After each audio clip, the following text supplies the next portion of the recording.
എന്താ മരണത്തിൽ നിന്നും ജീവിതത്തിലേക്ക് കൈപിടിച്ചുയർത്തിയ ഒരാളാണ് ചേച്ചി. ചെറുതിലെ മുതലേ ഈ വീടിൻ്റെ ബാധ്യത അങ്ങനത്തെ റെസ്പോൺസിബിലിറ്റീസൊക്കെ കുറേ കയറി വന്നപ്പോൾ അങ്ങനെ സ്വാഭാവികമായിട്ടും ആയി പോവുകയാണ്.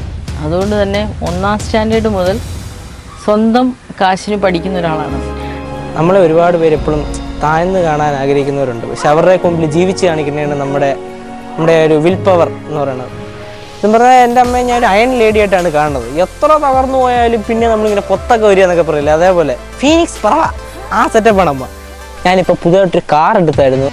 ഇതുമായിട്ട് ഞാൻ ഇനി ഒരു സിക്കയുടെ ഫ്രണ്ടിലൊരു പോക്കുണ്ട്. അന്നൊക്കെ മിക്കവാറും എന്നെ പിടിച്ചിടിക്കുക. അത് വേറെ എടാ 369 ഞാൻ കഷ്ടപ്പെട്ട് എല്ലാ വണ്ടിക്കും എടുക്കുമ്പോൾ നീയൊക്കെ നൈസിൽ അതിൻ്റെ ഇടയിൽ ഒരു 2 ചേർത്തിട്ട് എനിക്കിട്ട് പറ്റിക്കണല്ലേ എന്ന് ഉറപ്പായിട്ട് പറയും. എന്തായാലും ഒരു 10 വർഷത്തിന് മുമ്പുള്ള അൽസാബിത്ത് ഉമ്മയല്ല ഇപ്പോൾ.